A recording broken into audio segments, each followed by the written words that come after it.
Hello my dear students, so welcome back. I hope you all are fine. तो आज हम करेंगे class 9th की साइंस की वर्कशीट नंबर 19। ओके, डेट क्या है हमारी 18। तो हमारा टॉपिक है आज का जीवन की मौलिक इकाई। ठीक है, तो चलिए पढ़ते हैं। जिज्ञासा दीदी, हमने जाना कि कोशिका जीवन की मूलभूत कार्यक्रम इकाई होती है, लेकिन ये जीवन क्रिया क्या है और एक कोशिका इसे कैसे कर पाती है। ज्ञान जैसे कि तुम जानते हो, किसी भी जीव के कुछ विशिष्ट लक्षण होते हैं, जैसे वृद्धि, उत्सर्जन, भोजन, पोषण करना, सांस, श्वसन लेना इत्यादि। ठीक है, यह सभी आवश्यक क्रियाकलाप जीवन क्रियाएं कहलाती हैं, जो प्रत्येक कोशिका में पादप के आदान प्रदान से संपन्न होता है।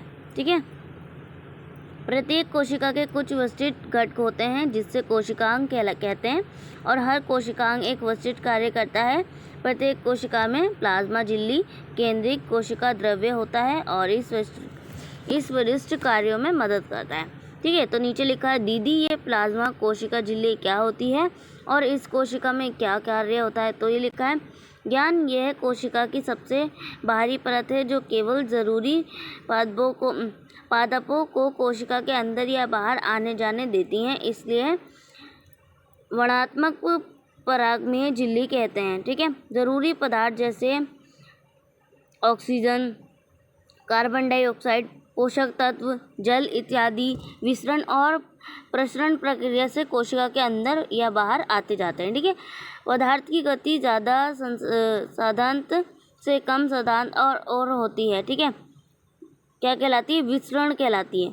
ठीक है, तो नीचे लिखा है हमारा, कोशिका झिल्ली से जल का विसरण परासरण कहलाता है। विलयन की दशांत का कोशिका का प्रभाव जल की सांद्रता के आधार पर विलय 3 प्रकार के होते हैं। पहला है हमारा अल्प परासरण दाबी। ठीक है, तो ये क्या होता है, विलयन में कोशिका की अपेक्षा ज़्यादा जल कोशिका फूलने लगती। ठीक है, फिर उसके बाद हमारा नेक्स्ट समपरस्पर दाबी। ठीक है, कोशिका और विलयन में जल की मात्रा समान होती है। ठीक है, कोशिका आकार में कोई परिवर्तन नहीं होता।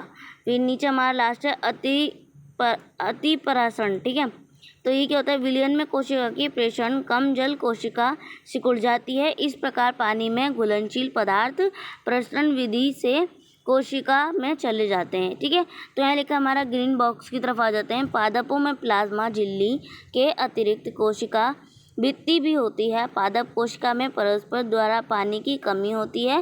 प्लाज्मा झिल्ली सहित अतिरिक्त पदार्थ संकुचित हो जाते हैं, जैसे यहाँ बना हुआ है हमारा जीव द्रव कुंचन। ठीक है, जीव द्रव कुंचन बना हुआ है, ये समझाया गया है। ये पादप कोशिका में जीव द्रव कुंचन होता है, कैसे होता है, ये हमारा पूरा ये प्रोसेस आपको समझाया है। तो ये हमें आंसर में भी लिखना होगा, इसलिए मैंने ये आपको जूम करके दिखाया पहले। ठीक है, तो अब हमें नीचे इस बॉक्स में कुछ क्वेश्चन दिए हैं, ये चलिए क्वेश्चन कर लेते हैं। क्वेश्चन नंबर फर्स्ट है हमारा, कोशिका झिल्ली का क्या महत्व है।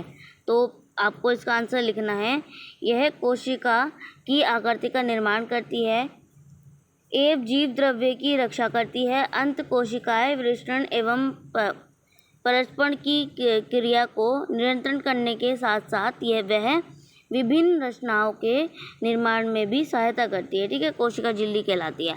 चलिए नीचे आते हैं क्वेश्चन नंबर 2, जीव द्रव कुंचन की चित्र सहित व्याख्या कीजिए।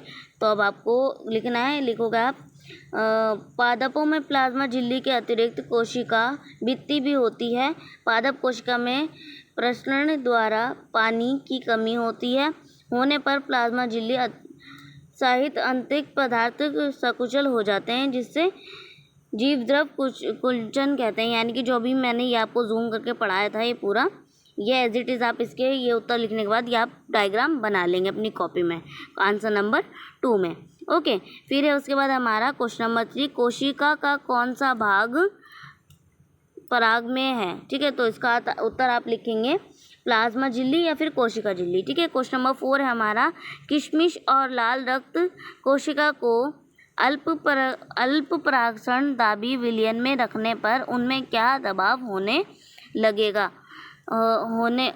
बदलाव हो गया और क्यों। ठीक है, तो इसका उत्तर आप लिख देंगे, परासरण के कारण किशमिश और लाल रक्त कोशिका में बदलाव आते हैं। ठीक है, तो ये थी बच्चों आज की हमारी वर्कशीट एंड आई होप आप लोगों को वर्कशीट समझ में आ गई होगी।